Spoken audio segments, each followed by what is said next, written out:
microplastics are pieces of plastic under 5 millimeters, and there's two ways microplastics can come. So there's microplastics that are manufactured.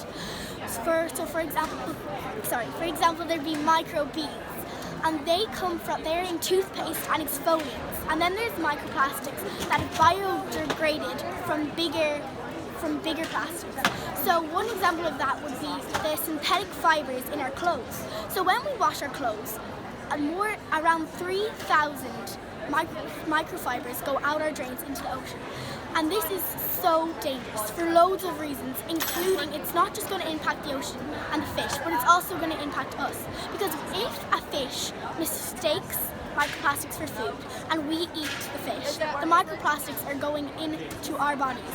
And that isn't the only way that's happening. It's also happening through our drinking water. And that's what we were really interested about. And one of the scary things that we came across was classrooms and staff rooms. So the staff room level is at below the European average, whereas the classroom level is much higher than the European average at a rate of 2.7, while classrooms is a rate of 2.7, while staff rooms is a rate of 1.6.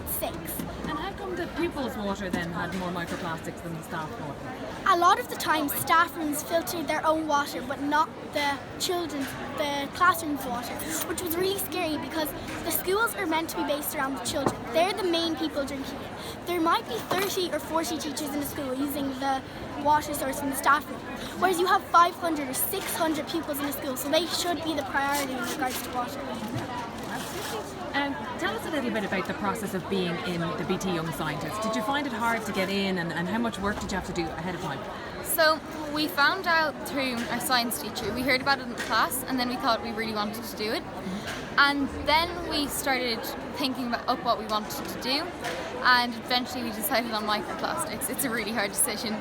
And then we started working on our entry, and it was a lot more work than we expected. We thought it would only we'd be done in a few seconds, but it took a long time.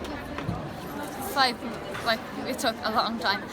So then we put in the entry, and we weren't really expecting to get anything back because we'd heard that it was so hard to get into.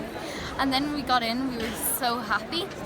And then we have it's so much more work than you'd expect, because we've been working after school and at home and everything. We've been meeting up every day to get it together.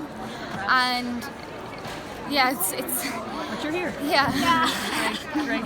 And also, you're among the 60% of projects by girls. Yes. Have you always had an interest in science, or was that something that you've developed lately?